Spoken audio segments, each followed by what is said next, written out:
Hello मेरे नौनिहालो, कैसे हो? लर्न एंड प्रेप में मैं श्रुति मालवी आप लोगों का स्वागत करती हूं। और आज मैं लेके आई हूं एक बहुत बड़ी न्यूज़ आप लोगों के लिए, एक बहुत बड़ी अपडेट जो सीबीएसई की तरफ से आई है, जो कि केंद्रीय माध्यमिक शिक्षा board, central board of secondary education की तरफ से है। ये नोटिफिकेशन नंबर ये वाला है, यहाँ पर आप देख सकते हो कि यहाँ पर ये जो डाला हुआ है नोटिफिकेशन नंबर है, और ये जो आई है 30/11/2023। जी हाँ, यानी कि कल रात को ही ये अपडेट आई है सीबीएसई की तरफ से। सीबीएसई की अपडेट क्या है देख लीजिए।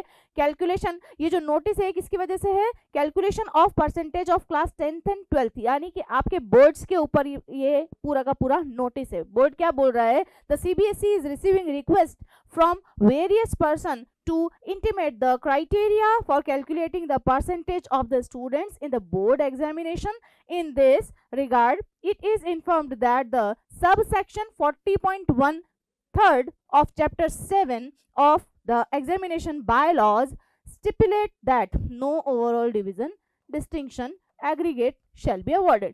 यानी कि इसका मतलब यह है कि अभी तक जो आपको मार्कशीट मिलती थी, उस मार्कशीट में आपके जो नंबर होते थे, नंबर होने के बाद में उसका ग्रैंड टोटल होता था, ग्रैंड टोटल होने के बाद में आपकी परसेंटेज बनती थी, परसेंटेज बनने के बाद में आपके डिवीजन वगैरह बनते थे, और अगर आप 85% मार्क्स, कुछ जो क्राइटेरिया है उनसे ज्यादा मार्क्स अगर लेके आते थे तो आपको डिस्टिंक्शन भी लगती थी, कैपिटल डी लिखा हुआ मिलता था ना आपको।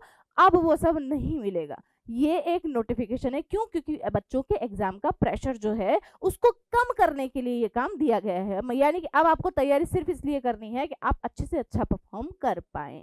टोटल मिला के बात ये है। और नोटिस अभी खत्म नहीं हुआ है, इसका आगे वाला जो स्टेप है वो है, नेक्स्ट जो पैराग्राफ है वो बोलता है, also if a candidate has offered more than 5 subjects, the decision to determine the best 5 subjects may be taken by the admitting institution or employer.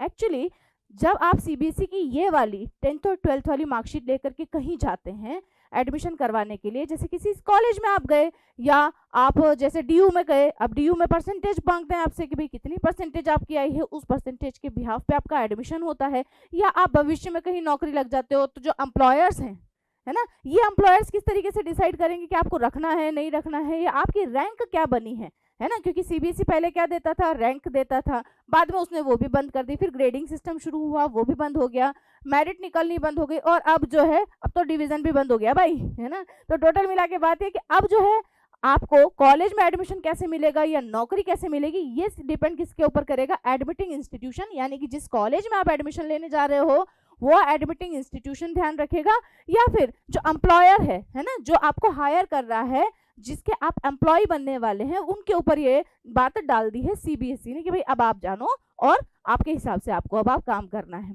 ठीक है। Further it is informed that the board does not calculate या declare या inform percentage of marks.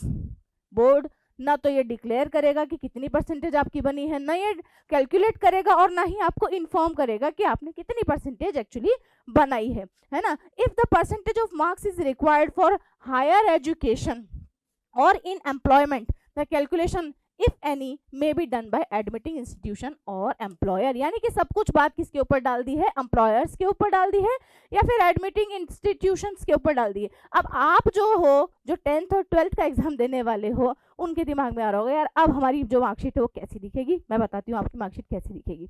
मैंने यहाँ पर देखो, और ये सारी जानकारी जो है ये डॉक्टर संयम भारद्वाज जो कि कंट्रोलर है एग्जामिनेशन के, उन्होंने ही दी है। और मैं वैसे अपने बारे में बता दूं दैट आई एम डॉक्टर श्रुति मालवी, और मैं यहाँ पर कोटा में एग्जाम कोऑर्डिनेटर हूँ सीबीएसई की। तो यहाँ पर सारी जानकारी मैं यहाँ पर देने की आप लोगों को कोशिश कर रही हूँ। देखो अभी जो 10th की मार्कशीट है ना वो ऐसी दिखती है।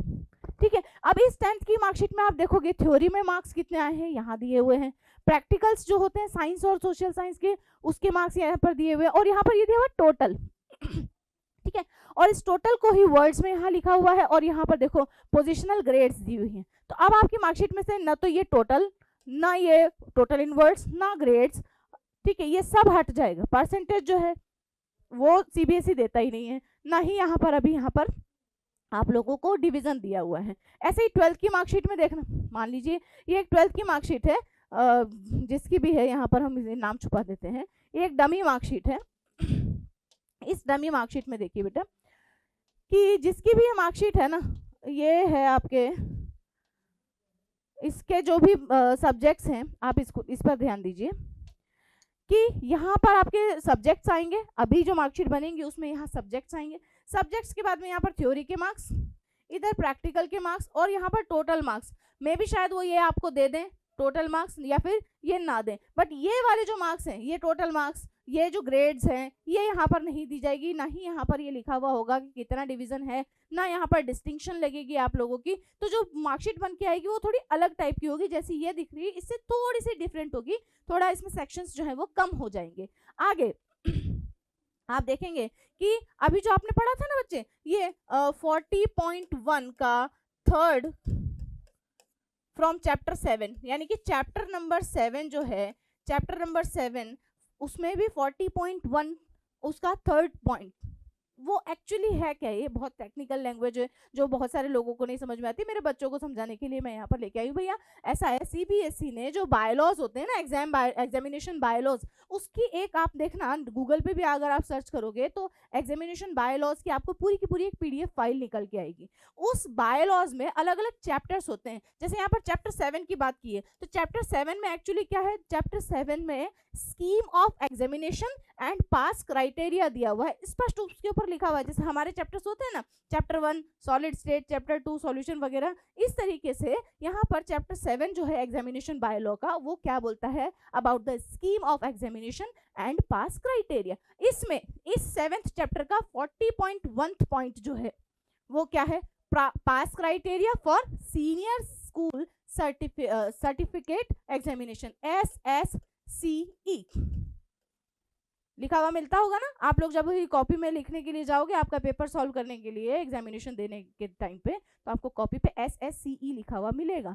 तो इस SSCE यानी कि सीनियर स्कूल सर्टिफिकेट एग्जामिनेशन की जो पास होने की जो क्राइटेरियाज हैं वो आते हैं आपके चैप्टर नंबर 7 के 40.1 पॉइंट में, ठीक है। और इसका थर्ड पॉइंट क्या बोलता है, वो ये बोलता है कि भैया no overall division distinction aggregate shall be awarded, यानी कि अब जो है सीबीएसई ना तो डिस्टिंक्शन ना डिवीजन कि भाई आप फर्स्ट डिवीजन पास हुए, सेकंड डिवीजन पास हुए, डिस्टिंक्शन आपने कितने मार्क्स बनाए हैं, एग्रीगेट शेल, एग्रीगेट का मतलब होता है कि टोटल ओवरऑल जो मार्क्स हैं उनका ग्रैंड टोटल जो है वो यहाँ पर सीबीएसई डिक्लेयर नहीं करेगा। तो इन सब से फायदा क्या होगा, इन सब से फायदा ये होगा कर्म किए जा फल की इच्छा मत कर। तो आपको अपना बेस्ट देना है, आप जितना अच्छा परफॉर्म कर सकते हैं उतना ज़्यादा से ज़्यादा अपना एफर्ट लगा करके अपना बेस्ट दे करके आपको फोकस ये रखना है कि हमारी परफॉर्मेंस बहुत अच्छी जाए, और इससे ज़्यादा आपको नहीं सोचना है। श्री कृष्ण कह के गए थे ना, कर्म करता जा और फल की इच्छा मत कर, तो यही आपको करना है एंड गिव योर बेस्ट। मेरी विशेष आप लोगों के साथ में है, ऑल द बेस्ट, ठीक है।